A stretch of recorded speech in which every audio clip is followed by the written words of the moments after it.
Bismillahirrahmanirrahim. Assalamualaikum warahmatullahi wabarakatuh.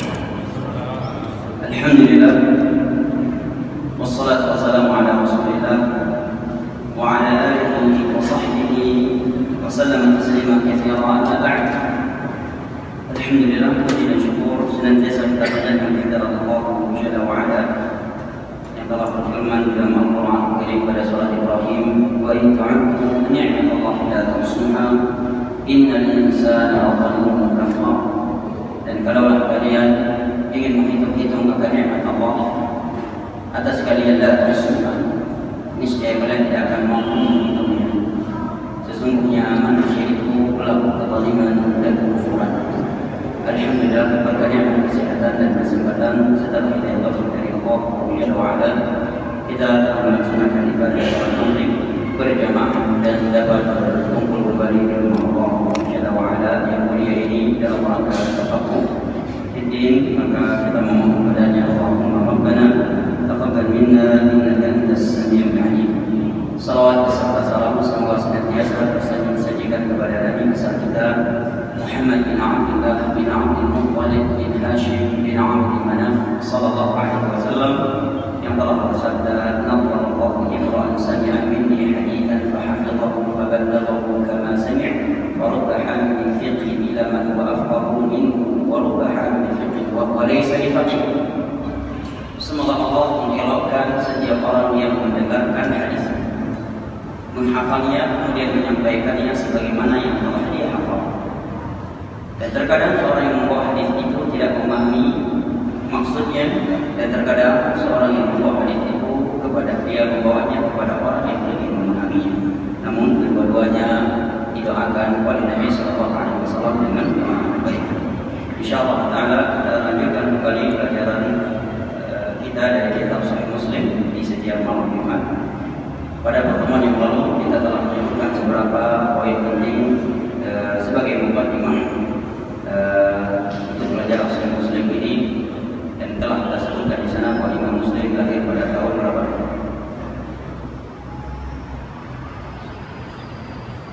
Pada tahun berapa? 204 Hijriah, dan meninggal pada tahun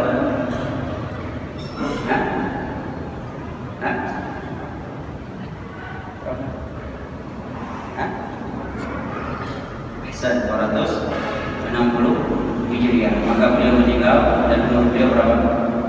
55. Disebutkan oleh para ulama sebab wafat beliau yang akan memotivasi kita di dalam mempelajari ilmu. Jadi suatu saat dibuat majelis mudzakarah antara ulama hadis. Di dalam majelis mudzakarah itu ada sebuah hadis yang disebutkan yang Imam Muslim belum pernah mendengarnya. Beliau tidak mengetahuinya. Maka membuat beliau pulang membuka seluruh catatan-catatan hadis beliau untuk mencari hadis. Dia masuk kepada maktabahnya dan berpesan kepada keluarganya, jangan ada yang ganggu saya. Jangan ada yang ganggu saya, maksudnya lagi mencari hadis. Bukan jangan ada yang ganggu saya lagi nonton bola Piala Dunia. Bukan ya. Jangan ganggu bapak lagi buka Facebook serius.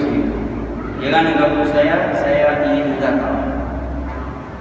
Maka beliau mulai membuka lembaran-lembaran hadis Nabi Sallallahu Alaihi Wasallam, mencari hadis yang beliau tidak ketahui tadi. Kemudian datanglah seorang ke rumah beliau membawa sekarung kurma, ya, untuk Imam Muslim. Maka salah satu dari keluarganya Imam Muslim pun mengetahui. Itu Imam Muslim menyatakan ini ada dia kurma. Dan Imam Muslim bawa dia ke sini. Maka diberikan kepada Imam Muslim. Beliau pun memakannya seiring mencari hadis Nabi Sallallahu Alaihi Wasallam yang tidak beliau ketahui. Tak terasa dan tidak beliau sadari kurma yang beliau makan habis beberapa. Saking asyiknya mengkaji hadis Nabi tadi. Tidak lama kemudian beliau sakit. Sebab overdosis makan kurma. Overdosis makan kurma. Beliau pun wafat. Saking asyiknya beliau membaca hadis Nabi Shallallahu Alaihi Wasallam dan mencarinya. Berarti berapa jam di malam tadi? Ya, berjam-jam. Contohnya juga yang di masa sekarang ini Syekh Al-Albani rahimahullah ta'ala, yang membuat banyak orang marah dan benci kepada beliau karena dengan ada Allah lahirkan beliau ketahuan di mana orang-orang yang suka membawa hadis-hadis palsu dan terbakar di jalan orang-orang yang suka membawa hadis-hadis yang tidak jelas sumbernya.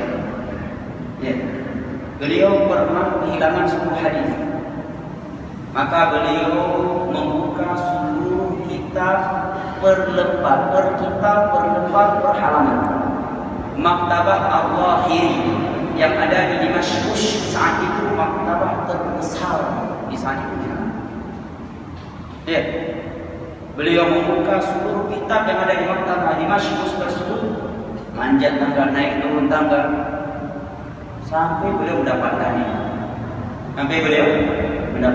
Keseriusan ulama kita untuk ilmu agama. Kita sudah minta masuk ke grup ilmu agama, faedahnya tiap hari masuk udah ratusan, pesannya belum dibuka-buka. Setiap jumpa Ustaz masukkan saya ke grup ilmu ya. Kalau Ustaz punya grup tapi grupnya tak pernah dibuka. Ya. Pertimbangan kilobit atau megabit internet untuk ilmu agama luar biasa. Pulsa lagi mahal sekarang. Tapi kalau untuk YouTube nonton bola nggak mahal pulsa itu. Tapi kalau untuk ilmu agama mahal pulsa. Itu nonton YouTube yang nggak bermanfaat atau akan terkadang menghasilkan dosa, itu murah pulsa itu. Demikian ulama kita terhadap ilmu agama, sehingga ilmu agama ini sampai kepada kita dalam keadaan suci murni. Karena perjuangan dan keseriusan mereka yang luar biasa. Nah, ini maksud. Baiklah kita baca pelajaran kita. Ada yang membaca? Mana Akhuna Muslim? Ada? Maaf, kitab. Nah, tauhid anta taqra? تعال اجلس هنا. تعال. اجلس هنا. أعطي الميكروفون يا أخي صالح.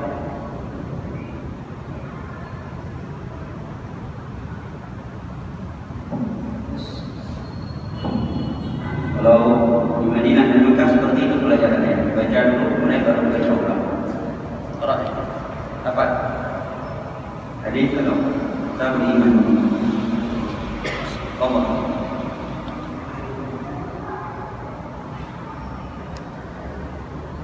حدثني أبو خيثمة زهير بن عمر قال أبو الحسين مسلم بن حجاج القشيري رحمه الله يعود الله إلى التاريخ. Ada di situ?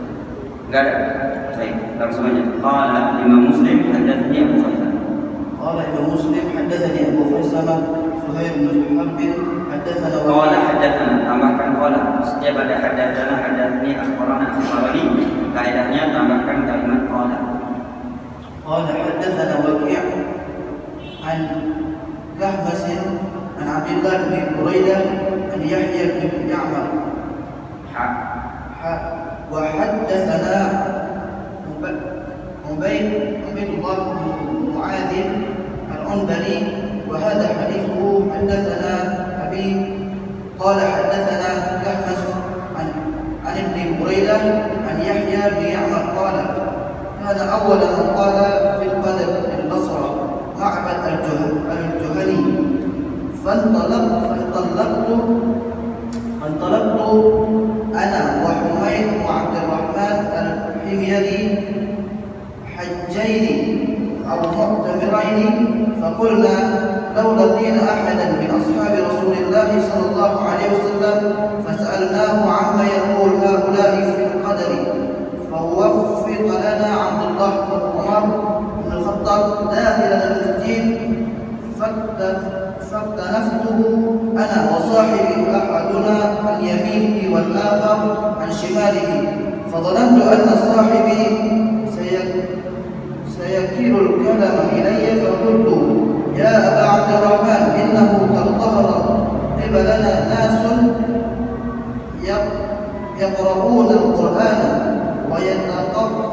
ويتطفرون العلم وذكر في شأنهم وأنهم يزعمون أن لا قدر وأن الأمر أنف قال فإذا لقيت أولئك فأخبرهم أني بريء منهم وأنهم براء مني والذي يحلف به عبد الله بن عمر لو أن لأحدهم مثل أحد ذهبا فأنفقه ما قبل الله منه حتى يؤمن بالقدر. ثم قال: حدثني أبي عمر بن الخطاب قال: بينما نحن عند رسول الله صلى الله عليه وسلم ذات يوم إذ طلع علينا رجل شديد بياض الثياب شديد سواء الشعر لا يرى عليه أثر السفر ولا يعرفه منا أحد حتى جلس إلى النبي صلى الله عليه وسلم فأسند ركبتيه إلى ركبتيه ووضع كفيه على فخذيه وقال: يا محمد أخبرني عن الإسلام. فقال رسول الله صلى الله عليه وسلم: الإسلام أن تشهد أن لا إله إلا الله وأن محمدا رسول الله وتقيم الصلاة وتؤتي الزكاة وتصوم رمضان وتحج البيت إن استطعت إليه سبيلا. قال: صدقت. قال: فعجبنا له يسأله ويصدقه. قال: فأخبرني عن الإيمان. قال: أن تؤمن بالله وملائكته وكتبه ورسله واليوم الآخر وتؤمن بالقدر خيره وشره. قال: صدقت. قال: فأخبرني عن الإحسان. قال: أن تعبد الله كأنك تراه فإن لم تكن تراه فإنه يراك. قال: فأخبرني عن الساعة. قال: ما المسؤول عنها بأعلم من السائل. قال: فأخبرني عن أمارتها. قال: أن تلد الأمة ربتها وأن ترى الحفاة العراة العالم رعاء الشاء يتطاولون في البنيان. قال: ثم انطلق فلبثت مليا ثم قال لي: يا عمر أتدري من السائل؟ قلت: الله ورسوله أعلم. قال: فإنه جبريل أتاكم يعلمكم دينكم. قال رحمه الله تعالى: Bismillahirrahmanirrahim. Beliau mengawali kitabnya ini dengan basmalah, dengan Bismillahirrahmanirrahim. Ini merupakan iqtida' bil Quran, mengikuti daripada metode Al-Quran, di mana Al-Quran Al-Karim diawali dengan Bismillahirrahmanirrahim. Dan ini juga merupakan sunnah Nabi kita dan Nabi-Nabi sebelum beliau sallallahu alaihi wasallam. Diriwayatkan oleh Imam Bukhari dari sahabat Abdullah bin Abbas radhiyallahu anhu, tatkala Nabi sallallahu alaihi wasallam mengirim suratnya kepada Raja Herakl, maka beliau mengawali dengan Bismillahirrahmanirrahim. Mungkin ada yang bertanya, bukankah Nabi kita ummi, tidak bisa menulis dan tidak bisa membaca yang tertulis, kok bisa membuat surat? Tentunya jawabannya adalah asisten beliau, sebagaimana beliau memiliki sahabat-sahabat yang mencatat wahyu yang turun kepada beliau seperti Hanzalah, Muawiyah dan yang lain-lainnya. Nah, kemudian juga ini merupakan sunnahnya para nabi sebelum kita. Mereka mengawali surat-surat mereka, tulisan-tulisan mereka yang bermanfaat dengan Bismillahirrahmanirrahim. Sebagaimana yang Allah hikayatkan tentang Nabi Sulaiman, tentang surat Nabi Sulaiman kepada Ratu apa? Ratu Bilqis. Tidak ada riwayat yang sahih kata ahli hadis yang menerangkan nama ratu tersebut Bilqis, maka cukup kita sebutkan dengan sebutan Al-Quran Ratu Saba. Ratu Saba. Saba ini berada di Yaman. Kalau sekarang disebut dengan daerah Maghrib, ya, irigasi itu masih sisa sampai sekarang. Ya. Kata Imam Sa'di, tidak ada riwayat yang sahih menerangkan nama Ratu Saba adalah Bilqis. Hanya saja itu masyhur dalam Israiliyat dan kutub tafsir. Nah, Allah Subhanahu wa taala sekalian ketika burung hudhud membawa surat Nabi Sulaiman dilemparkan kepada ratu tersebut, yaitu Ratu Saba.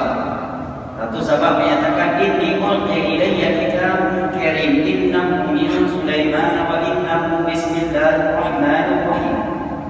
Sesungguhnya telah diberikan kepadaku sebuah kitab tersebut, surat tersebut dari Sulaiman, dan surat tersebut dengan Bismillahirrahmanirrahim. Ya, jadi awali dulu dengan Bismillah, bukan Assalamualaikum dulu. Ya, dengan Assalamualaikum warahmatullahi wabarakatuh baru Bismillahirrahmanirrahim kepada yang terhormat. Keliru. Jadikanlah bismillah itu mengawali setiap ucapan atau perbuatan kita. Telah datang hadis tadi dalam hal ini secara sanadnya kata Syekh Al-Albani tidak ada yang sahih seperti hadis yang bermakna kulli di amrin ba'in la yubtada'u bi bismillah wa huwa afdal aw abtar aw afdal. Ya, setiap perkara yang mulia tidak diawali dengan bismillah, perkara tersebut putus berkah. Secara makna benar, tapi secara sanad hadisnya tidak ada yang sahih yang bunyi seperti itu. Namun cukuplah ayat-ayat dan hadis-hadis yang telah kita sebutkan di atas sebagai hukum dalam hal ini. Jelas ya? Jadi tulis dulu Bismillahirrahmanirrahim, baru Assalamualaikum, kemudian baru kita sebutkan apa yang ingin kita sebutkan dalam surat tersebut. Inam. Kemudian apakah Bismillahirrahmanirrahim itu bagian dari surat Al-Fatihah ataukah bukan? Dia dibacakan di dalam sholat jahriyah dengan jahar atau kasir, maka tidak saya sebutkan karena bukan di sini pembahasannya. Kita sedang bahas akidah. Nanti akan kita lalui pada pembahasan kitab shalah. Nanti akan dibahas itu di jahar atau kasir. Namun secara ringkas saya sebutkan hadis Anas bin Malik radhiyallahu anhu yang diriwayatkan oleh Imam Bukhari dan Muslim. Beliau menyatakan as-sallaitu khalfa Rasulillah sallallahu alaihi wasallam wa Abi Bakr wa Umar wa Uthman fakanu yastaftihuna as-salata bilhamdillahi rabbil alamin. Aku dah pernah salat di belakang Nabi, di belakang Abu Bakar, di belakang Umar dan di belakang Uthman. Semua mereka mengawali bacaan yang terdengar dengan alhamdulillahi rabbil alamin. Hadis Anas bin Malik riwayat dari Imam Bukhari dan Imam Muslim. Dan ini masalah khilafiyah yang lain kita saling berlapang dada. Nah, kemudian kata beliau kitabul iman. Kitab al-iman. Jadi pembahasan berikut ini adalah kumpulan hadis terkait pembahasan iman. Sebuah faedah hendaknya dipahami oleh kita yang membaca Sahih Muslim, khususnya para penuntut ilmu agama, bahwa judul kitab itu dari Imam Muslim. Adapun judul bab kada wa kada itu dari Imam Nawawi, bukan dari Imam Muslim. Jelas ya? Kitabul Iman ini judulnya dari Imam Muslim. Tapi kalau babul bayan wal islam wal ihsan, setiap bab-bab yang ada itu dari Imam Nawawi. Kitab itu judul besar. Di bawahnya ada bab-bab, di bawah bab fusul. Ya, kitab al-kutub dari Imam Muslim. Al-abwab dari Imam Nawawi. Jadi data Imam Nawawi punya kitabul iman. Tapi nampaknya hadis-hadis di bawah ini bisa dijadikan sebuah bab yang lebih khusus lagi, yang bagian dari pembahasan iman. Maka beliau pun memberikan judulnya. Oleh karena itu kalau kita membaca syarah Sahih Muslim, selain Imam Nawawi, di sana terkadang babnya beda lagi di bab yang Imam Nawawi beri. Jelas ya? Karena syarah Imam Muslim ini disebutkan lebih dari 300 syarah. Cuma yang sampai ke kita tidak lebih dari 10 yang masyhur. Imam Nawawi, Qurtubi, Al-Aini dan yang lain-lain. Ya. Oh bisa, sangat bisa karena disebutkan di masa fitnah Tatar. Kitab-kitab para ulama dibuat itu dibakar sampai disebutkan lalu menjadi hitam misalnya.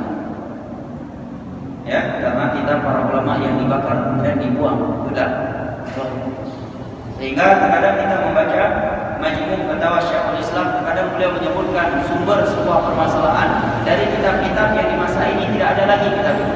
Tidak pernah didengar. Tidak ada wujudnya. Karena banyak kitab yang sudah dibakar di masa datang. Nah. Qala Imam Nawawi berkata, bayanul iman wal islam wal ihsan wa wujubil iman bi itsbati qadarillah subhanahu wa bayan dalil ala tabaddi mimman la yu'minu bil qadar wa ikhlasul qawli fi haqqihi. Bab yang akan menjelaskan tentang iman, Islam, ihsan, menjelaskan wajibnya kita beriman dengan menetapkan takdir Allah Jalla wa Ala, menjelaskan dalil harusnya kita berlepas diri dari setiap orang yang tidak beriman tentang takdir dengan iman yang benar, dan sikap yang keras terhadap orang yang tidak mengimani takdir. Ini judul bab kita sekarang. Berikut ini hadis.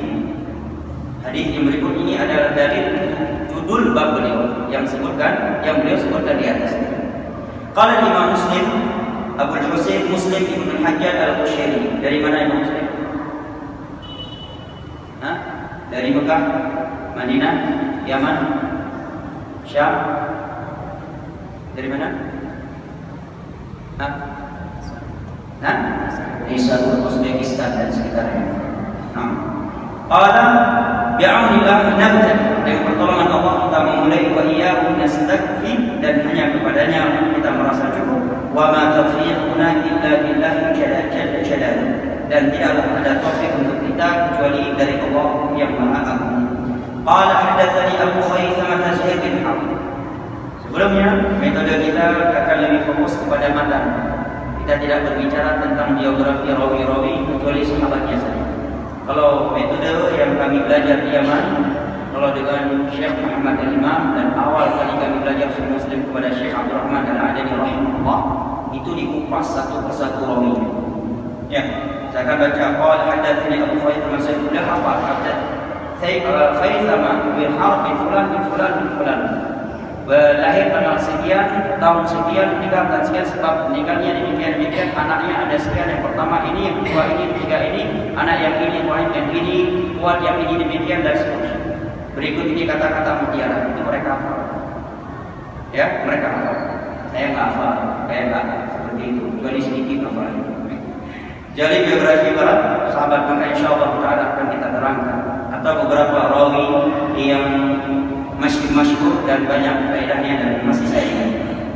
Qala hadatsana Waqi' Ibnu Jarrah.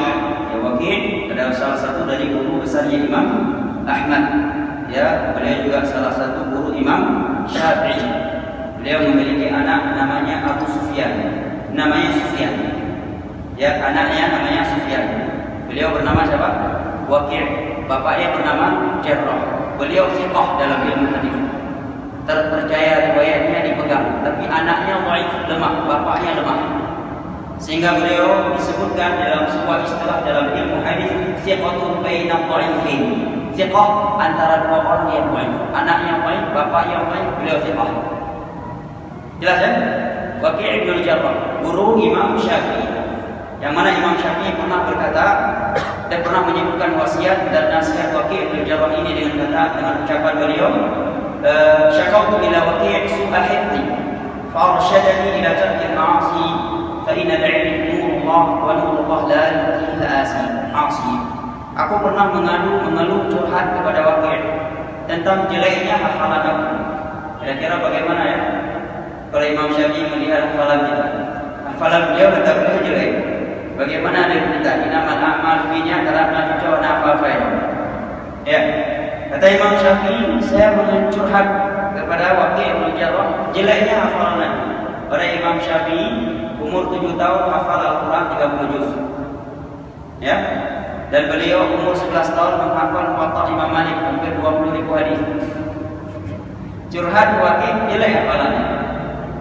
Maka beliau memberi nasihat kepadaku agar meninggalkan maksiat. Karena ilmu agama adalah cahaya dari Allah, dan cahaya Allah tidak akan diberikan kepada pelaku maksiat. Ya, nama beliau Waqi', nama anaknya siapa? Sufyan. Sebab anaknya itu dhaif disebutkan dikarenakan warraqus su. Warraqus su kalau dibahasakan sekarang asisten yang tidak amanah. Asistennya tidak amanah. Jadi lembaran-lembaran hadis anaknya ini sering dicampur aduk oleh asistennya ini. Sehingga ketika beliau menyampaikan hadis, ulama yang mendengar, ya ini salah ini hadisnya. Sanad hadis ini bukan ini, sanadnya ini. Rawi ini tak bertemu dengan rawi ini. Karena demikian dan demikian. Dan di saat itu Sufyan sudah diingatkan, tinggalkan asisten kamu itu. Asisten kamu itu enggak amanah. Tapi beliau tidak mendengarnya. Maka dikhawatirkan oleh para ulama, diboikot riwayatnya agar tidak usah agama kaum muslimin. Dan kalau mendengar hadis-hadis yang tidak benar dan keliru sanadnya, seperti itu penjagaan ulama hadis terhadap hadis-hadis Nabi Sallallahu Alaihi Wasallam. Dan dari situ kita mengambil pelajaran kalau ada orang yang memberi nasihat kepada kita, dan kita tahu itu orang memberi nasihat kepada kita ikhlas, jujur demi kebaikan agama kita, dia memperingatkan hati-hati dengan fulan, dia memiliki paham liberal, dia punya pemahaman ini dan itu, bahaya syubhat dan seterusnya, hendaknya kita terima.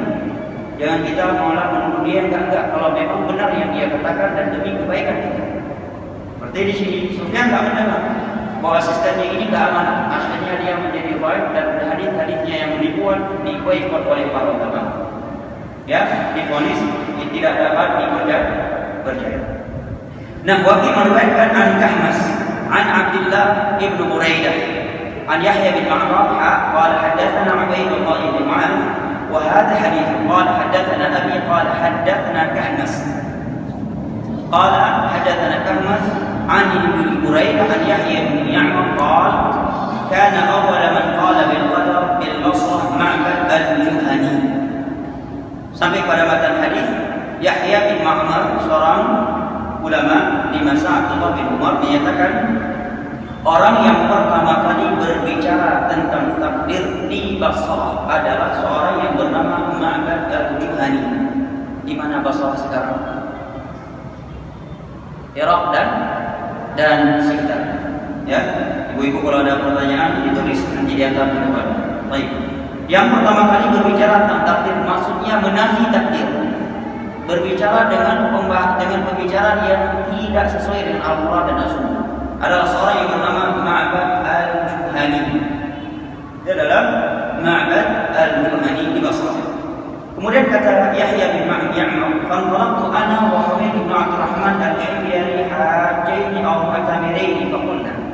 Saya dan Humayd bin Abdurrahman al-Himyari pergi haji atau umrah. Kemudian saya berkata kepada kawan-kawan, "Lau laqina ahadan min ashabi Rasulillah sallallahu alaihi wasallam fas'alnahu 'amma yaqulu haula'i fil qadar." Mudah-mudahan kita berjumpa dengan salah satu dari sahabat Nabi.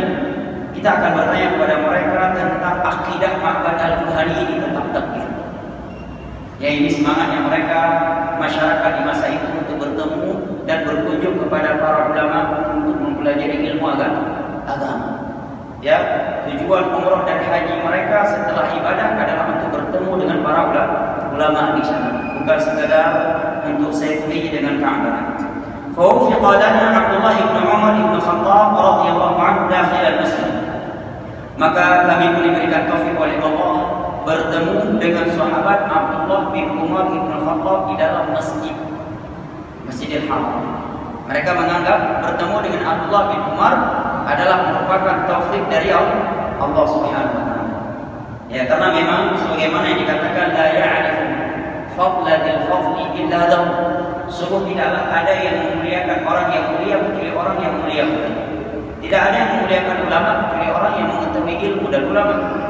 Dan tidaklah ada yang memuliakan menjelekkan para ulama kecuali karena dia tidak tahu keutamaan ilmu dan ulama. Sebagaimana peribahasa Arab menyatakan al-jahlu bi syai'in kullah. Karena tidak tahu makanya dia musuh, tak kenal makanya tak sayang makanya tak cinta. Nah, bertemu dengan sahabat Abdullah bin Umar. Abdullah bin Umar ini merupakan salah satu dari putra Umar bin Khattab radhiyallahu anhu. Umar bin Khattab merupakan salah satu dari sahabat Nabi yang Allah berikan keturunan yang saleh, dan mereka dari ulama Islam yang tidak dimiliki oleh semua para sahabat kemuliaan ini. Abdullah anaknya. Ya, kemudian anak si Abdullah ini namanya Salim. Ya, bahkan budaknya Abdullah aja itu guru besar Imam Malik yang bernama Nafi' Maula Ibn Umar. Dan Abdullah bin Umar ini salah satu dari 4 sahabat Nabi yang masih muda tetapi sudah menjadi referensi kaum muslimin dalam agama mereka tingkat internasional di saat mereka masih muda. Dan keempat mereka ini bernama Abdullah. Yang pertama ini dalam ilmu hadis diistilahkan dengan al-abadilah al-arba'ah, 4 Abdullah. Yang pertama ini Abdullah bin Umar. Yang kedua siapa? Abdullah bin Abbas. Ya, sepupu yang Rasulullah. Yang ketiga Abdullah bin Amr bin As. Ya, orang yang mengalahkan Abu Hurairah di dalam mencatat hadis. Kalau hafalan hadis Abu Hurairah paling banyak, tapi yang mencatat hadis paling banyak Abdullah bin Amr bin As. Yang keempat siapa? Yang bernama Abdullah juga, masih muda, sudah menjadi referensi kaum muslimin tingkat internasional di masa mereka, dan mereka hidup di masa yang sama, satu masa. Dapat? Ahsan Abdullah bin Zubair bin Al-Awwam. Adapun Abdullah bin Mas'ud ulama senior, ya, sahabat yang sudah tua, tidak semasa dengan mereka. Abdullah bin Umar adalah seorang yang sangat semangat di dalam mengikuti Rasulullah SAW. Tidaklah ada perbuatan Nabi yang beliau ketahui melainkan beliau melakukan. Sampai-sampai beliau melewati sebuah tempat ketika pergi umrah yang beliau tahu Nabi pernah mampir dan sholat di situ. Maka beliau pun mampir sholat di situ mengingat perbuatan Nabi. Yang sampai itu perbuatan beliau tersebut tidak disepakati oleh para sahabat. Karena itu kebetulan Nabi melakukan yang bukan karena tujuan tempat itu. Jelas ya? Nah, maka beliau adalah sahabat yang sangat-sangat semangat di dalam mengikuti sunnah Rasulullah SAW. Nah, ulama tabi'in pas pergi haji dan umrah bertemu dengan Abdullah bin Umar bin Khattab radhiyallahu anhu. Faqtanaftuhu ana wa sahibi. Maka kata ulama tabi'in tadi yang bernama Yahya bin Ma'mar, saya dan sahabat saya pun langsung berjalan di antara kanan dan kiri beliau. Aku berharap temanku ini menyerahkan pembahasan ini kepadaku agar aku yang menyampaikannya kepada beliau. Aku pun berkata kepada beliau, ya Aba Abdurrahman, sebutan beliau. Ya, orang Arab kalau memanggil seseorang bukan dengan nama tetapi dengan kunyah. Misalkan nama fulan Muhammad, nama kunyahnya Abu Abdurrahman. Bentuk memuliakan dia memanggil ya Aba Abdurrahman. Enggak ada apa dalam bahasa Arab. Pak Abdurrahman enggak ada. Mas, Abah enggak ada. Yang ada Abu. Ya, dan memberikan kunyah itu bagian dari sunnah Nabi SAW. Ya, walaupun dia belum punya anak, masih kecil, belum nikah.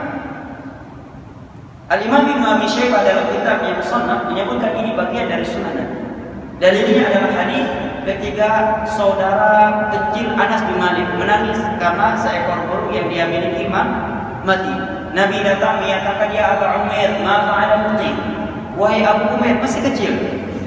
Ya, pada Anas bin Malik ketika Nabi meninggal umurnya tidak lebih dari 15 tahun.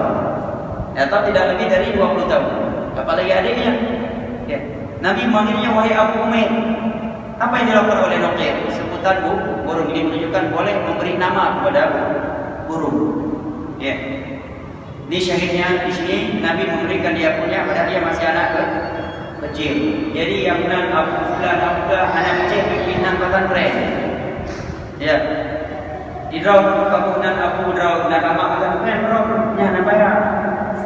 Selama muslimah disunnahkan kita memiliki kunyah, enggak mesti harus menjadi pimpinan pesantren baru jadi kunyah nafsulian aja. Tidak ada yang diundang di ulama bahkan ulama. Ya. Ini namanya kunyah. Kunyah itu yang diawali oleh abu atau ummu, namanya kunyah. Mereka menyatakan ya Abu Abdurrahman, wahai Abu Abdurrahman. Kemudian mereka pun menceritakan kisah tersebut yang akan kita bacakan pada pertemuan mendatang. Saya persilakan apabila ada hal yang ingin disampaikan.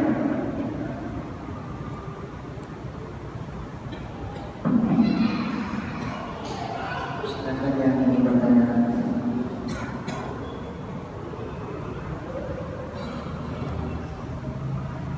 Ibu kalau ada yang depan surat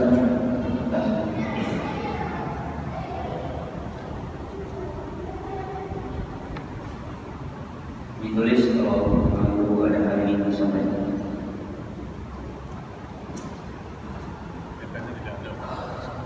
Baik, kalau tidak ada, saya sambung pembahasan. Ada pertanyaan? Ada. Baik, masya Allah.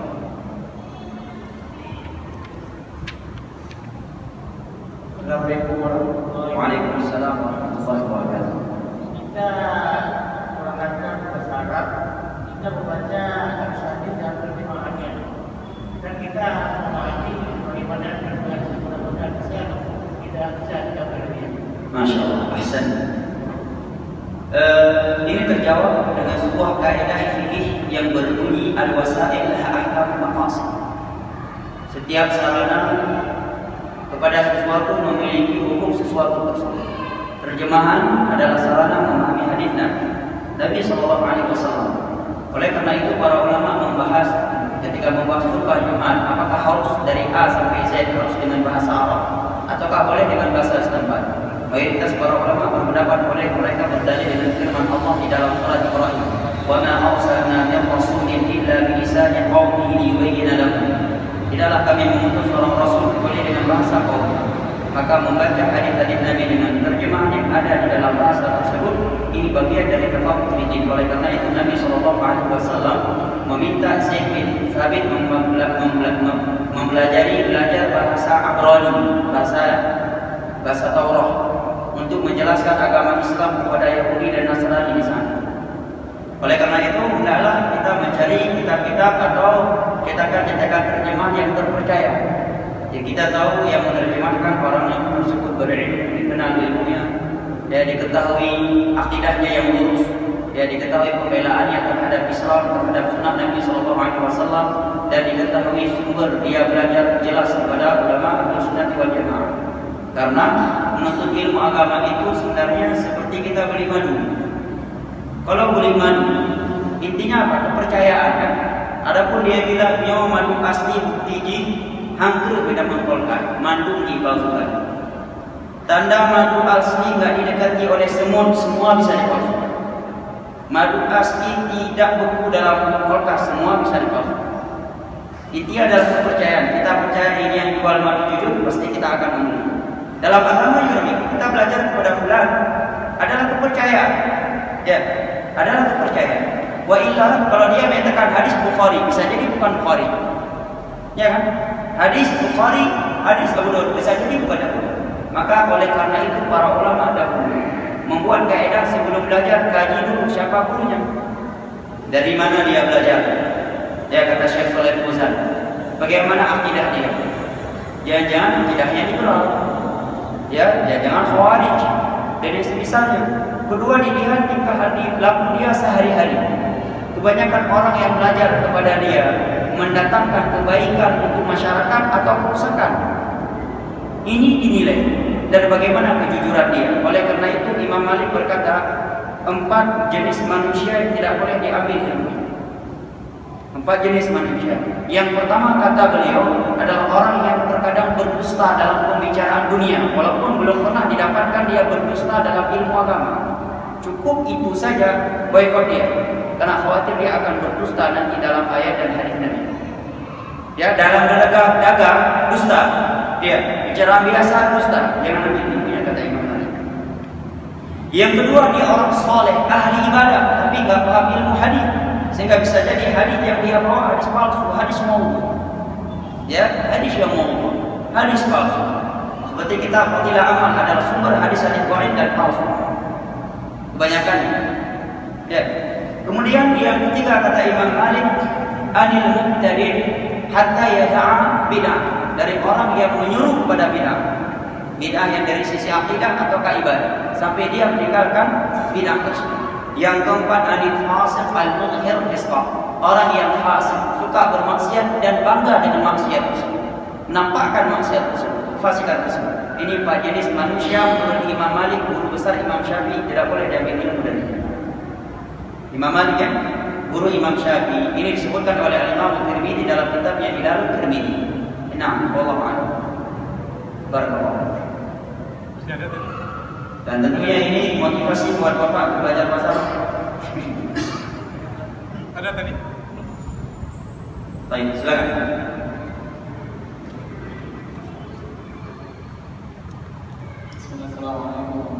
Waalaikumsalam warahmatullahi wabarakatuh. Saya pernah dengar beberapa kajian tentang Syekh Al-Albani. Katanya beliau ini belajarnya otodidak, jadi cuma membaca dan ilmunya itu nggak bersana. Masya Allah. Gimana? Ilmunya itu tidak bersama. Baik. Yang pertama kita jawab sebaik-baik bukti dan saksi adalah kenyataan dan realita. Realita kenyataan sebaik-baik saksi dan bukti. Seluruh ulama Islam yang hidup di dunia saat ini berbicara dengan hadis, tidak ada yang lepas dari hukuman Imam Syekh Al-Albani terhadap hadis. Tidak ada yang satupun. Syekh bin Baz yang sederajat dengan beliau itu menukilkan hadis ini sahihkan Syekh Al-Albani. Dan beliau dipanggil oleh Syekh bin Baz menjadi dekan hadis Jami'ah Al-Islamiyah Al-Madinah Al-Munawwarah. Beliau yang pertama kali mencetus fakultas hadis. Seluruh ahli hadis, mahasiswa hadis yang sudah menjadi profesor, doktor, ulama, sudah menjadi rektor dan dekan-dekan di dunia, dan mereka lulusan Jamiah Islamiyah adalah murid-murid beliau. Di antara murid yang lahir dari tangan beliau adalah Syekh Abdul Muhsin Al-Abbad yang sekarang mengajar Sahih Muslim di Masjid Nabawi di samping Musholla Nisa. Umurnya 87 tahun, sudah stroke dan beliau masih mengajar, ditolak dengan kursi roda, dan beliau rektor Jamiah Islamiyah yang baru. Itu murid. Baik, itu jawaban yang pertama. Yang kedua, karya seseorang sebaik-baik saksi dan bukti akan keilmuan atau kebodohan seseorang. Belum ada di masa ini karya tentang ilmu yang menghukumi hadis ini sahih atau dhaif seperti Syekh Al-Albani. Sehingga kata para ulama di masa itu tidak ada di masa beliau dan di masa sekarang. Contohnya kitab hadis ensiklopedia hadis dhaif dan sahih yang beliau miliki. Hampir seluruh kitab hadis di luar Bukhari Muslim sudah beliau tahqiq. Bahkan pernah ada seorang anak muda, dia berselisih dengan Syekh Al-Albani. Syekh Al-Albani mensahihkan, dia mendhaifkan. Datang dia kepada Syekh Al-Albani, kata dia, Syekh, saya sudah kaji hadis ini 2 minggu. Hadis ini dhaif, bukan sahih. Kata Syekh Al-Albani, berapa umur kamu? Dia bilang 20 tahun. Sebelum kamu lahir saya sudah kaji hadis ini. Sebelum kamu lahir saya sudah kaji hadis ini. Kemudian beliau dikenal dengan orang yang sangat membacanya. Seperti yang saya sebutkan tadi, beliau masuk ke Maktabah Lahiri yang ada di Damaskus sebelum siapa makan durian, masya Allah. Dia masuk ke Damaskus, beliau masuk ke Maktabah Damaskus yang luar biasa luasnya sebelum penjaga maktabah datang. Dan beliau keluar sebelum keluar penjaga maktabah. Sampai penjaga maktabah mikir, ini kunci serap buat kamu. Kapan kamu datang buka aja. Kalau kamu telat pulang, kamu yang tutup. Jelas kan? Kemudian kalau dikatakan tidak bersanad, apa yang dimaksud dengan sanad? Kalau yang dimaksud dengan sanad haddatsa wa akhbarana, maka itu sudah putus di masa sekarang. Andai kata ada, maka berapa ribu antara dia dengan Nabi. Menjadi patokan itu bukan ada tidak adanya sanad, tapi yang menjadi permasalahan sanad yang ada itu sahih ataukah tidak. Kalau dia punya sanad tapi dalam sanadnya di dalamnya ada Abu Lahab, Abu Jahal atau Abu apa lagi, ya dan seterusnya. Untuk apa manfaat sanad yang seperti itu? Dan karya beliau sebaik-baik bukti dan syahid akan keilmuan beliau. Tentunya kita tidak fanatik kepada beliau. Sebagaimana kita tidak fanatik kepada 4 imam mazhab, yang kita ikuti adalah Al-Quran dan As-Sunnah. Para ulama yang kita ikuti tatkala mereka berbicara dan berfatwa dengan Al-Quran dan hadis sesuai dengan pemahaman para salaf. Barang siapa yang tidak berfatwa di atas kaidah tersebut, maka kita tidak mengikutinya.